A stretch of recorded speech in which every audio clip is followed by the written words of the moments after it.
This is a 10 News Election Update. Good evening. I'm Kimberly Hunt along with Steve Atkinson at Golden Hall in San Diego, an energized electorate taking part in this historic midterm election, and we will see a change.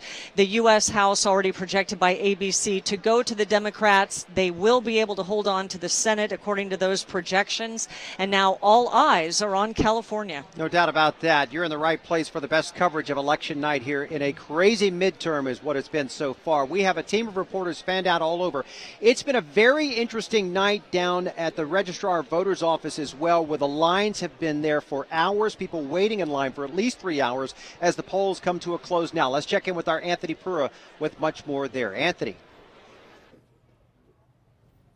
Yeah, definitely long lines here at the registrar's office. The front of the line is at the end of this massive line of hundreds of people waiting to get into the registrar's office.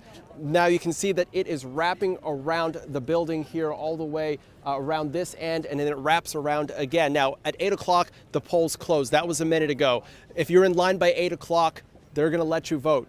I just talked with an election official saying the cutoff was a hard 8 o'clock. They do have deputies standing by so that no one else tries to sneak into line past that cutoff. Now, with that said, 8 o'clock being the cutoff, 3-hour wait.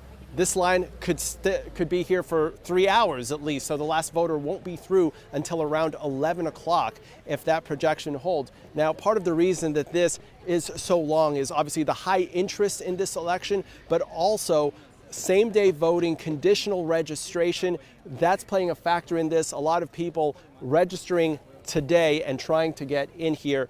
So that's playing a role in this election, but we'll check in with you throughout the night for more updates. Back to you guys. Anthony, as you show us all those people waiting so long, we're reminded San Diegans do have a lot at stake, both on a local level, at the city council level, although technically nonpartisan. In fact, if Lori Zaff loses her seat and they get a 6-3 Democratic lean in the city council, they'll have veto power over our mayor. We can also look to the state legislature, where we are primed for a supermajority, 2/3 Democratic at the state level as well. And so many races to watch, other than the fact we are already looking at these national races, and the kind of night they've had so far seems to have been going down in the House, at least just the way the Democrats planned. Brian Schlonsky is in the Live Center right now with an update on those races. Well, Kimberly and Steve, the big news there nationally is that split decision, the House going to the Democrats. As you see here, as it stands now, Republicans have already lost 17 seats, and that's not counting the ones to be expected. So the House has gone Democrat. They've taken control. The projections there, they will investigate everything from the president's tax returns to possible Russia collusion. Experts say, though, that there is a political danger in this. Can the Democrats pass any new legislation or just investigate? Meanwhile, talking about the Republicans, and here we have a look at what's going on in the Senate. They have maintained control of the Senate, even picked up a few seats, looking here at North Dakota and Indiana. The Republicans also, if we flip to this map, doing better than expected in some of the governor's races as well. And it looks like here, just within the last, since we've been on the air, Florida has now been called going to the Republicans. That was a big race, a big governor's race that a lot of people had their eyes on. If I move this out of the way, Georgia, that's another one. We're still waiting on results from that. Kimberly and Steve, back to you at Golden Hall. All right, and we're actually going to join us in the studio right here. Wendy Patrick, our political analyst, with us this evening. Wendy, we've been talking about the Trump effect, and we were discussing how he may have played a role in these candidates that were running this go-around, whether it be for the better or for the worse in some cases. Well said, Lindsay. Tomorrow morning is going to be either a hangover or a honeymoon, one of the two, and it's going to depend on who you are and whether or not the president was on your side. You know, we've seen these rock star rallies that the president's been having, and people are camped out and they are just waiting for hours to get in and see the president. They're probably the same kinds of people that are willing to stand for hours and go to the polls. We saw that dynamics going on right here in San Diego. But what effect will he have on what types of candidates? What we've seen is he is more effective attacking than endorsing. Remember, when he's endorsing a candidate, it seems like he's sort of on the stump giving his own speech. Yet when he's attacking, he is very much in his element. I hate to say it that way. But if you look at the results, it seems like that's where he is most effective. And that is where he may be having an impact nationally as we finally see the results coming in. And, you know, whichever way you lean, we are seeing these record turnouts. We are, and you know, the challenge is this, Lindsay. Enthusiasm is high on both sides, bipartisan passion, but can momentum turn into math? And if so, how is that going to break down? Nobody quite knows. We've never seen an election quite like this, probably not even close. So that is one of the reasons so many people are out at the polls voting, and that's going to really change the dynamic on both sides. I don't know about you, but we're going to be up all night watching this. It's going to be a nail biter, and already is, in many districts that were thought to be a lot easier than they are. Yep, definitely a historic night, and great to see so many people taking part That's in for sure. this process. Thank you for joining us, Wendy. Always We a pleasure. Appreciate it. Now we are going to go to the race for the 50th Congressional District. Democrat Amar Campanajjar trying to unseat incumbent Republican Duncan Hunter. Our 10 News reporter Jennifer Kastner is live at Campanajjar's headquarters. Jennifer. Hi there. Yes, Campanajjar got here about 30 minutes ago. He gave us an interview. He's still in the room right now. He's back there. I'm not sure you can see him because there's a lot of people here, but he just gathered all of his supporters together and gave them a very inspirational speech, thanking them for all of their hard work over the past 22 months. Then later on this evening, this room is going to turn into a watch party for the rest of the night.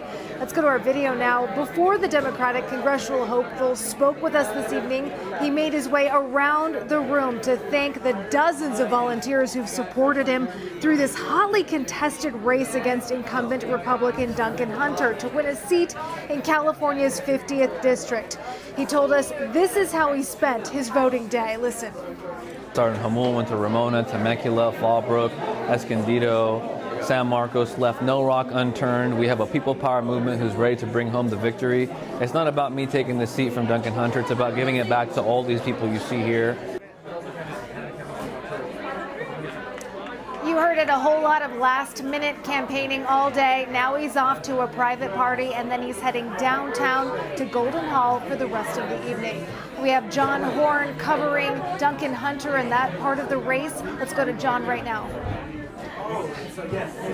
Yes, the Republican Party over here just starting their new night of celebration. They're going to do the Pledge of Allegiance in just a few minutes. A few minutes earlier, there was a collective groan when Fox News called the race for Gavin Newsom, and he, with just the polls ending. So, you know, people collectively groaned. There have been some cheers too. So let's take a look at what's going on right now. John Cox is here. He spoke to the media for about 30 seconds before, and basically just said he was looking forward to this night. He encouraged people to get out and vote. He's not giving up, and that is basically what's going on here. Now let's talk about Duncan Hunter a little bit. He is nowhere to be seen so far. He was thought to be a lock for re-election, and then he got indicted along with his wife on 60 counts, campaign fraud, pleaded not guilty in federal court earlier this year. As Jennifer mentioned, Amar Campanajjar shot up the polls within 48 to 45 in our most recent 10 News Union Tribune poll. I spoke to Hunter's spokesman earlier today. He said he does not plan to make any public appearances tonight. Of course, that could change, so we will keep you posted on that. But for now, we will send it back to Kim and Steve. All right, thank you, John. Let's check in now with Michael Chin. He's at Democratic headquarters with the other side of this campaign to checking in with Gavin Newsom. So, Michael, how's it look over there? Because we know that Gavin Newsom has been polling very well so far. We have upwards of a 15-point poll according to the most recent polls. We just heard another round of applause. You can see this is the Hotel Republic. Early arrivals multiplying for the party dubbed the Blue Wave 2018. Set to get underway in about 20 minutes. And of course, at the crest of that potential wave is the governor's race. Two-term Lieutenant Governor Gavin Newsom, buoyed by that healthy lead, voted this morning with his family in his hometown of Larkspur in Marin County. He is due at a watch party in downtown Los Angeles later tonight. Among the items on his agenda as governor, spending on a single-payer health care, universal preschool through K, job training, protecting against offshore drilling. And yesterday in a tweet, he actually tweeted, quote, "It is time to take back our country," at an appearance with Governor Jerry Brown last night. Newsom vowing to, quote, "build on Governor Brown's extraordinary legacy." Soon, we will find out if he will get that chance. We're live downtown. Michael Chen, 10 News. Thank you, Michael. And also, we want to take a look at the 49th District and talk a bit about Darrell Issa stepping away after so many years in office since 2003. His district definitely targeted protesters, making him pretty much look at, after such a tight primary, the fact that he wanted to step away. That opened up the 49th. It was mainly leaning Republican for all those years. Would have been Diane Harkey's to lose, but in fact, it does look like she's in the fight of her life. Mike Levin has been double digits ahead of her in all of the polls, having a good night, and nothing today has made him any less I think, happy about his prospects for the evening. So we want to right now go to Adam Rakusin. He is with the Mike Levin camp tonight. Yeah, you talk about the seat opening up. So did the doors here to the ballroom. Here's why, because all these supporters are starting to show up. For the first time, we can actually take you inside of the ballroom and give you a little better look at what people can expect tonight. You can see some supporters gathering around. They've got the podium set up, big old Mike Levin right up in front there for when he'll come out and speak. We're hearing that he probably won't get down here to the ballroom till somewhere around 8:45, maybe around 9, after those first results start to come in, get a better look at this race. We did catch up with Mike Levin a little earlier today. He was working the phones at his campaign headquarters in Solana Beach. Levin was positive but still pushing that message of get out and vote, despite polls showing him up in this tight race.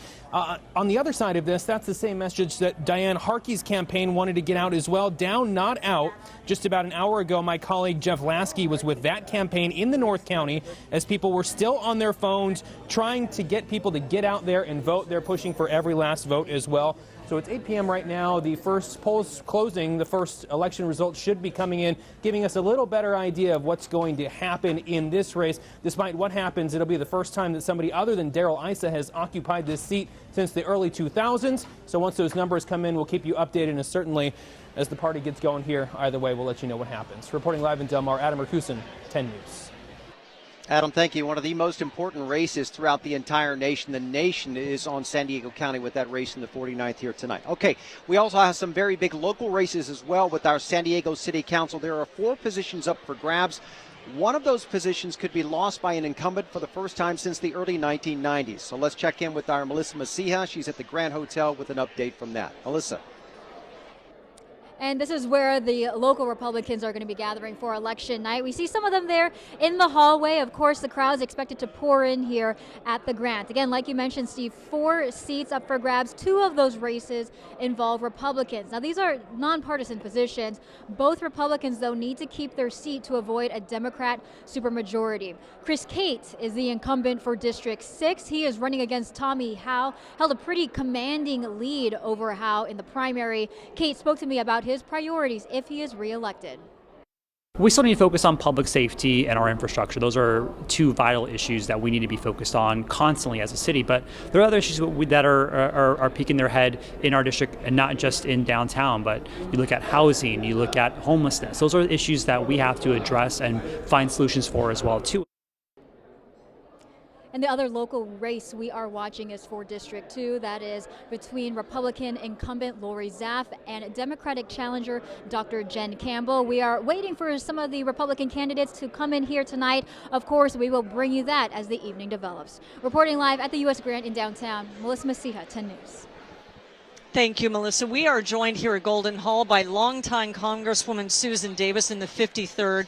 And this evening, obviously, congratulations are in order, but your eyes are probably on the other 2 seats. Specifically, let's talk first about the 49th. Your thoughts. Mike Levin, the Democrat, looks like he will take over after that long tenure of Issa in that area that really has been a Republican stronghold. Well, it certainly has, but I think it's in that race, in the 49th, and well, actually, in the race in East County as well, that so much of the energy that has been generated came forward, and people really wanted to see some change and got behind Mike Levin initially, even though he was not endorsed, initially by the party. I think in some ways it's good for people to have tough primaries because they actually, get a chance at rehearsal time, if you want to call it that. But he will be a wonderful person to work with, and I know that we'll accomplish some great things for San Diego. And you mentioned briefly about the 50th. Duncan Hunter is under indictment right now. A lot has to play out there, but he is polling at this point ahead of Omar Campa-Najjar.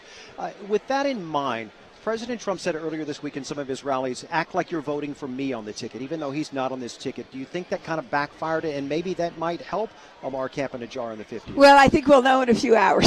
Right now it's difficult to tell. There was a lot of energy in the race, I think, with Omar and many, many volunteers. We'll see how that translates. I think that's really the big question. Where does all this energy certainly that women brought to these races, they certainly brought it to their own races, and that's why we're seeing some of the changes across the country. And I think that, these folks who are being elected now, they're pretty serious people, actually. They have a long background, and so I think they're going to want to do the right thing, solve problems, and move forward together, and certainly hope that we'll work with our Republicans to do that. All right, we appreciate you stopping by in what is probably going to be a rather long night here in California for some of those races. Susan Davis, thank you for your time. We will continue to monitor the polls, and when we get our first results, we'll let you know that. So we will be back throughout the evening.